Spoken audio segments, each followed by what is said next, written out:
அறப்போர் இயக்கம் கடந்த ஆண்டு சென்னையில் மோசமான சாலைகள் எங்கெல்லாம் குழியாக இருக்கிறது, எதெல்லாம் திரும்ப போடப்பட வேண்டும் என்பது கடந்த ஆண்டு ஒரு ஆய்வு பண்ணி அரசாங்கத்துக்கு அறிக்கை சமர்ப்பிச்சிருந்தோம்.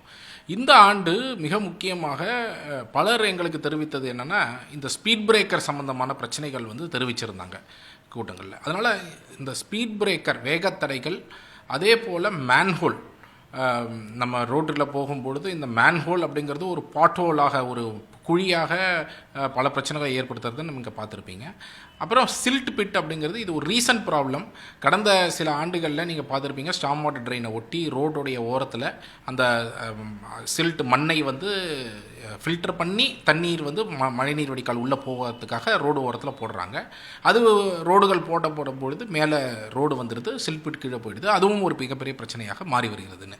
அதனால் இந்த மூன்றையும் நம்ம ஆய்வு செய்து கிட்டத்தட்ட 100 தன்னார்வலர்கள் பங்கெடுத்து கிட்டத்தட்ட 467 இடங்களை அவங்க ஐடென்டிஃபை பண்ணியிருந்தாங்க. இந்த 467 இடங்களில் பார்த்திங்கன்னா 201 இடங்களில் ஸ்பீட் பிரேக்கர் எப்படி விதிகளை மீறி இருக்கிறது. இப்போ ஸ்பீட் பிரேக்கர்னா ஒரு உள்ளாட்சி அமைப்பு எப்படி போடணும் அப்படிங்கிறதுக்கு ஏற்கனவே இந்தியன் ரோட் காங்கிரஸுடைய கைட்லைன் இருக்குது. அந்த கைட்லைன் என்ன சொல்லப்படுது அப்படின்னா, ஒரு ஸ்பீட் பிரேக்கருடைய உயரம் அதிகபட்சமாக 10 சென்டிமீட்டரை தாண்டி இருக்கக்கூடாது. அப்போ 10 சென்டிமீட்டருக்குள்ளே தான் இருக்கணும். இரண்டாவது, அந்த ஸ்பீட் பிரேக்கருடைய அகலம் 12 அடி இருக்க வேண்டும் அப்படிங்கிறது 1988 ஐஆர்சி கைட்லைன் சொல்லப்பட்டது. சமீபத்தில் 2018 ஒரு கைட்லைன் வரும்பொழுது கூட அந்த அகலத்தை 3 மீட்டர்லேருந்து, அதாவது கிட்டத்தட்ட 10-10 அடியிலிருந்து 9.5 மீட்டர்ஸ் வரைக்கும், கிட்டத்தட்ட 30 அடியை தாண்டுற வரைக்கும் அந்த அளவிற்கு அகலமாக ஸ்பீட் பிரேக்கர் இருக்க வேண்டும். அதாவது 10 அடியிலேருந்து 30 அடி அந்த அளவிற்கு அதிகமாக அகலம் இருக்கணும் அப்படிங்கிறத சொல்லியிருக்கிறாங்க. அப்படின்னா என்ன அர்த்தம்னா, ஒரு ஸ்பீட் பிரேக்கரில் ஏறி இறங்கும் பொழுது அது ஒரு வேகத்தை கட்டுப்படுத்தக்கூடிய ஒன்றாக, ஒரு வேகமாக வராங்கன்னா அந்த வேகத்தை 5 கிலோமீட்டர்லேருந்து 30 கிலோமீட்டருக்குள் குறைக்கும் ஒன்றாக ஸ்பீட் பிரேக்கர் என்பது இருக்க வேண்டும் என்பது தான் இந்த ஐஆர்சி கைட்லைன்லாம் சொல்லுது. ஆனால் அதன்படி தான் இருக்கிறதா? மூன்றாவது ஒயிட் அண்ட் பிளாக்கில் செஸ் போர்டு மாதிரி பெயிண்ட் அடிச்சிருக்கணும் அப்படிங்கிறது கைட்லைன் சொல்கிறாங்க. ஒன்று என்னென்னா, ஸ்பீட் பிரேக்கர் வருவதற்கு 40 மீட்டர் முன்பாக ஒரு அறிவிப்பு பலகை வைக்கப்பட வேண்டும். இதெல்லாம் தான் ஸ்பீட் பிரேக்கருக்கு இருக்கக்கூடிய ரெகுலேஷன்ஸ். அதனால் இதோட ஒப்பிட்டு நம்ம ஸ்பீட் பிரேக்கரை ஃபீல்டில் பார்க்கும் பொழுது இந்த 201 ஸ்பீட் பிரேக்கருமே ஏதோ ஒரு விதிமுறையை மீறியதாகத்தான் இருக்கிறது. ரொம்ப முக்கியமாக நீங்கள் பார்த்தீங்க அப்படின்னு சொன்னால், இந்த அகலம் பெரும்பாலான இடத்துல ஸ்பீட் பிரேக்கருடைய அகலம் மிக குறைவாக, வெறும் 3 அடி 4 அடி, உங்களுக்கு 12 அடி இருக்க வேண்டிய இடத்துல வெறும் 3 அடி 4 அடி 5 அடி தான் அகலம் இருக்குது. அப்போது என்ன ஆகுது அப்படின்னு சொன்னால், ஒரு பம்ப் மாதிரி, ஒரு பெரிய பம்ப் மாதிரி இருக்குது. நிறைய இடங்களில் 10 சென்டிமீட்டருக்கு குறைவாக இருக்கிறதுக்கு மேலே 10 சென்டிமீட்டருக்கு மேலே இருக்குது. உதாரணத்துக்கு இந்த 201 ஸ்பீட் பிரேக்கரில் 180 ஸ்பீட் பிரேக்கரில் அகலம் தேவையான அகலத்தை விட குறைவாக இருக்கிறது அப்படிங்கிறது நாங்கள் பார்த்துருக்குறோம்.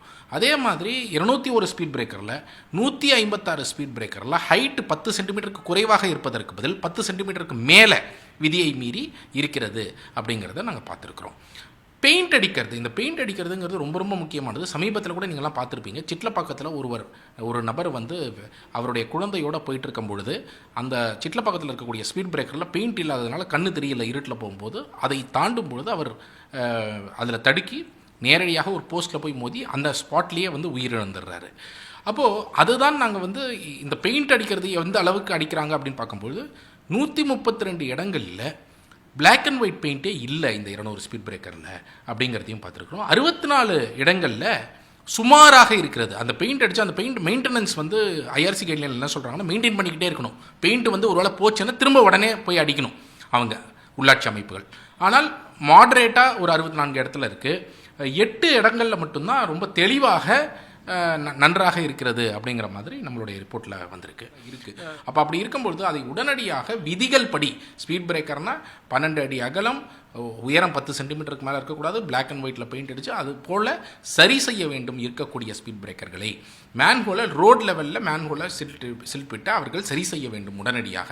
அப்படி செஞ்சாங்கன்னா தான் எந்த விதமான ஒரு விபத்தும் ஏற்படாமல் இருக்கும். ஸ்பீட் பிரேக்கருங்கிற ஐடியாவே விபத்து ஏற்படுத்தக்கூடாதுங்கிறது தான். ஆனால் அதோட ஐரணி என்ன இன்றைக்கி அப்படின்னு பார்த்தீங்கன்னா, ஸ்பீட் பிரேக்கர் அப்படிங்கிறதே விபத்து ஏற்படுத்தக்கூடிய ஒன்றாக மாறி இருக்கிறது பல இடங்களில்.